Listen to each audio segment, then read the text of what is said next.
For you, just kind of talk about what it is for you to be back, what it feels like for you to be back and be a part of this program, and kind of what you how you envision that you can help this program, once again. I think I've been surprised by like the warm welcome. It feels like home. It feels like I'm around family. I mean, seeing Kenny Klein again every day, a guy I knew since I was 18 years old. I mean, all those seeing that some of the people are still here. Just being in the city, being in a place that meant so much to me, to my life, that I learned a lot of life lessons that got me through some rough times, and I learned them here. So um, it's unbelievable being back, and I feel very thankful and grateful to have this opportunity.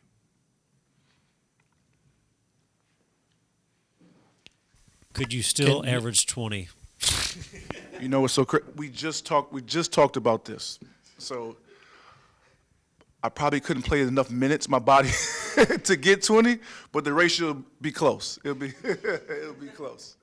That's for sure. What will your role be?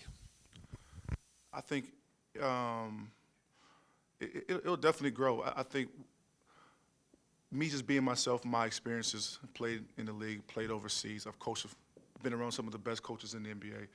I've been the best player in the team. I've been the worst player in the team. So anytime these student athletes, the players have any issues, problems, I'm there to support them. I'm there to talk to them. I'm there to just to kind of help them guide through this situation. I also know what it's like to have put on a jersey here and play here. I know what it's like to have 20 on ESPN. I know what it's like not to, and still have to go to class the next day and still keep pushing and keep working. So I think the biggest role is that of probably similar to a mentor, but even something a little different than that. Sounds sort of like a combination of counselors, psychologists, development, it's that kind of thing. For sure, definitely development, growth and development is what I've been about the past 2 years working with the San Antonio Spurs organization. That's what they're really big on anyway. So, and I learned a lot from them and how different ways to improve yourself and how you can things outside of basketball actually do affect your game, whether players believe it or not. It's true, and so I definitely learned um, how to how to try to help guide and steer guys in the right directions on and off the floor. Reese, how did conversations with Chris Mack and everyone else in the Louisville administrations kind of come about and get started in terms of coming back to Louisville for this position? I think that I definitely appreciate being able to communicate with everyone. I reached out because I wanted to get my master's. I wanted to further my education and wanted to see how I could help. And from then, Vince, Chris, and Kenny kind of helped me figure it out from there. So, Reese, in the title, there's an alumni relations piece of this as well. What's that going to entail for you? Figuring that out as we speak, but the best part is just making everybody feel comfortable, reaching out, communicating. I mean, we've already been pretty close, but now it's trying to make some things more official in terms of our unity there. But I think just kind of continue the same communication we had and same support we had, and just kind of make it, figure it out, make it a little more official. We'll figure it out as we go, for sure.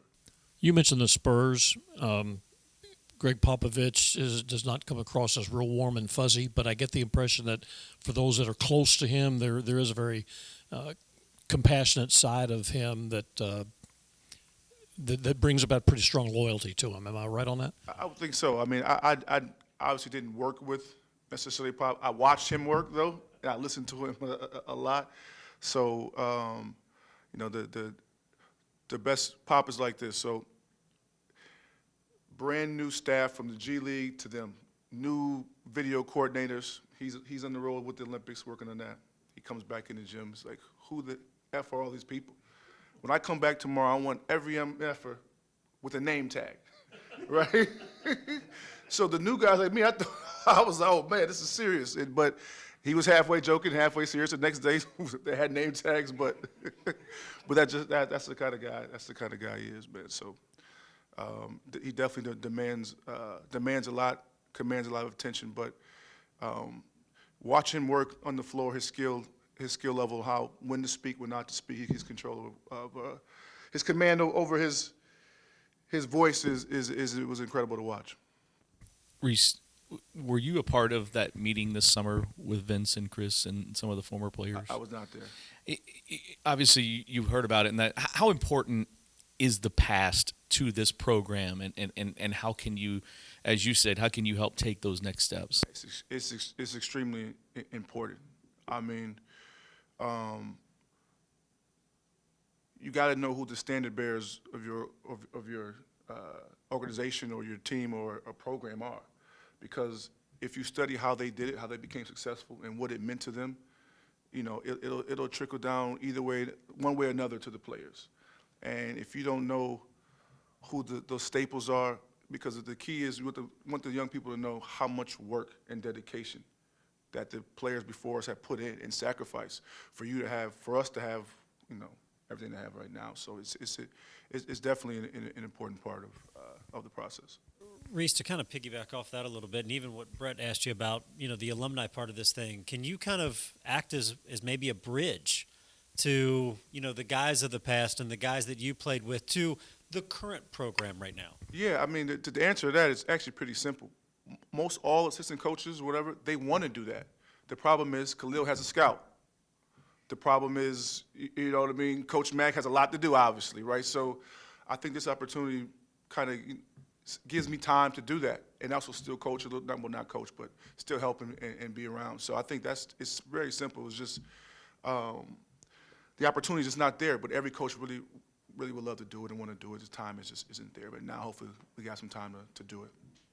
I guess what I was saying is you know, for this staff and the guys who came before them, right? Like there may be a guy in the past that played with you that really doesn't know Chris Mack and this staff, but you can act as that bridge for the guys of the past and what is here right now. Yeah, for sure. I mean, I definitely feel, to answer that, blessed to have played for 2 Hall of Fame coaches. To